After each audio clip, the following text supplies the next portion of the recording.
वालेकुम viewers, welcome back to my channel. कैसे हैं आप सब? उम्मीद है आप सब खैरियत से होंगे। आज मैं आपसे शेयर करने जा रही हूँ बहुत ही ज़बरदस्त सी माश दाल फ्राई की रेसिपी, जो कि बहुत ही ज़बरदस्त बनकर तैयार होती है और एक एक दाना इसका बिल्कुल निखरा हुआ और खिला बनकर तैयार होगा अगर आप माश की दाल को मेरे तरीके के साथ बनाएंगे।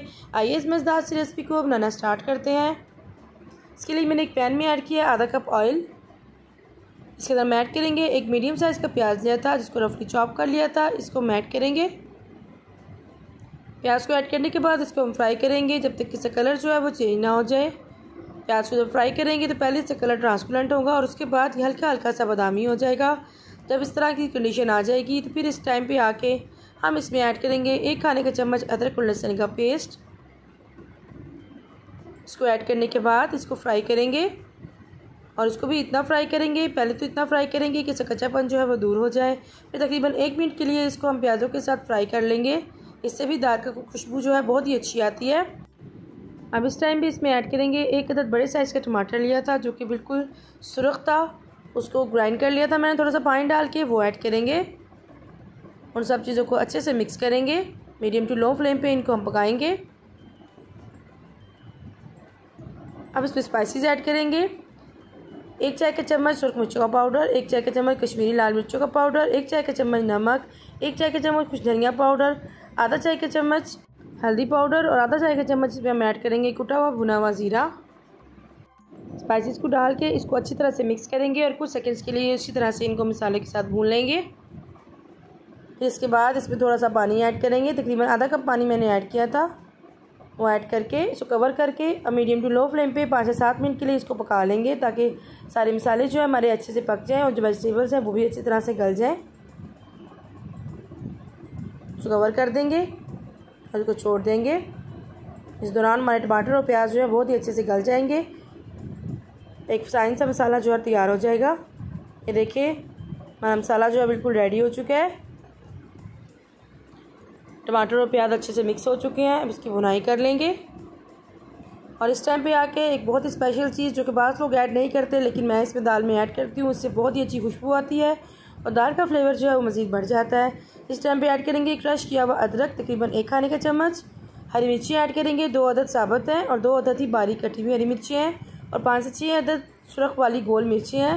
ये ऑप्शन है, अगर आप ऐड करना चाहें तो आप करें, नहीं तो इसको स्किप भी कर सकते हैं। लेकिन अदरक और हरी मिर्चों का खुशबू जो है इस टाइम पे ऐड करने से बहुत ज़्यादा इन्हेंस हो जाती है और हमारी दाल जो है बहुत ही मज़ेदार बनकर तैयार होती है। अदरक को डालने के बाद अच्छे से हम भुनाई कर लेंगे तकरीबन 1 मिनट के लिए। इधर दाल ली थी मैंने 2 कप, जिसको अच्छे से धो के 2-3 पानी निकाल के और इसको मैंने भिगो के रख दिया था तकरीबन 2 घंटे के लिए। अगर आप प्रेशर कुकर में ऐड कर दाल पका रहे हो तो वो उसके लिए अगर हम नहीं भी भिगोएंगे तो हमारी दाल जल्दी बन जाएगी। लेकिन अगर आप देचकी में कढ़ाई में बना रहे हो तो आपको भिगोना बहुत ज़रूरी है, इससे हमारी दाल जो है बहुत ही जल्दी गल जाती है। मसाला हमारा भुन चुका है। इसमें 1.5 गिलास जो है पानी का मैंने ऐड किया है। अगर कप में हम देखें तो तकरीबन 2.5 कप बनते हैं। वो ऐड करेंगे और इसको अच्छे से मसाले को मिक्स करेंगे। जो दाल हमने भिगो के रखी हुई थी उसको एक स्ट्रेनर की मदद से स्ट्रेन करके सिर्फ दाल डालेंगे, पानी को हम इसका निकाल देंगे। सारी दाल को ऐड करेंगे और जब आप दाल ऐड कर लेंगे तो आप अगर पानी की रेशो देखना चाहें तो आप देख सकते हैं कि दाल जो है हमारी पूरी अच्छी तरह से पानी के अंदर डिप होनी चाहिए। ये आपकी दाल पर भी डिपेंडेंट है, क्योंकि मार्केट में दाल 2 किस्म की आती है, एक मोटी वाली आती है और एक बारीक वाली आती है। बारीक वाली दाल जो है वो जल्दी गल जाती है, इसलिए आप उसका टाइमिंग जो है अपनी दाल के हिसाब से देख लीजिएगा। जब इसको बॉयल होना शुरू हो जाएगा तो एक दफ़ा से हम इसको मिक्स कर देंगे। आपको पानी का अंदाज़ा हो रहा होगा कि इसके अंदर कितना पानी ऐड किया हुआ है। अब इसको कवर करके तकरीबन 30 से 35 मिनट के लिए मीडियम टू लो फ्लेम पे बिल्कुल हम इसे पका लेंगे। अगर यही दाल हम प्रेशर कुकर में बनाएं तो सिर्फ 10 मिनट में बनकर तैयार हो जाती है, लेकिन उसका फ्लेवर जो है वो और होता है। और कढ़ाई में क्या अगर हम देसी में पकाएं तो उसका फ्लेवर जो है वो चेंज होता है। देखिए दाल हमारी पक चुकी है, थोड़ा सा पानी है इसके अंदर, उसको भी ड्राई कर लेंगे। ये दाल का सारा पानी जो है हमारा खुश्क हो चुका है। दाल हमारी बिल्कुल रेडी हो चुकी है।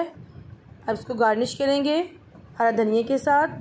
बारीक कटा हुआ हरा धनिया ऐड करेंगे, हरी मिर्ची ऐड करेंगे, स्लाइस किया हुआ अदरक जो है वो ऐड करेंगे। और इसके अंदर मैं खूबसूरती के लिए, प्रेजेंटेशन के लिए भी और इसका फ्लेवर भी, इसकी खुशबू भी आती है, लीमू ऐड कर रही हूँ बारीक स्लाइस में कटिंग किए हुए। क्योंकि जब मार्केट से दाल लेते हैं या किसी ढाबे वगैरह पे जाके खाते हैं तो उसमें ये चीज़ें ऐड की होती हैं और हम वो बड़े शौक़ से खाते हैं। अगर ढाबे जैसी दाल घर पर बनाकर तैयार हो सके तो क्या ही बात है। इस तरीके के ज़रिए आप एक बार दाल बनाएं, आप बाज़ार से खाना भूल जाएंगे। ये एक ऐसी रेसिपी है कि अगर आप इसको अपनी किसी दावत में या किसी ख़ास मौके पे बनाना चाहें तो आप इसको बना सकते हैं, क्योंकि बहुत ही मज़े की बनकर तैयार होती है। इसका एक एक दाने में फ़्लेवर होता है और ये बिल्कुल खिली खिली बनकर तैयार होती है। इसको आप सर्व करें चटनी के साथ, सलाद के साथ, और या रोटी लें या चपाती लें, बहुत ही मज़े की बनती है। इसको ज़रूर ट्राई कीजिएगा और अपना फ़ीडबैक दीजिएगा कि आपकी दाल जो है वो कैसी बनी है। इसके अलावा मज़ीद रेसिपीज़ के लिए मेरे चैनल को ज़रूर विज़िट कीजिएगा। अगर चैनल पे नए हैं तो प्लीज़ सब्सक्राइब करें। फिर मिलते हैं किसी नई डिफरेंट और यूनिक सी रेसिपी के साथ। Thank you for watching. अल्लाह हाफिज़।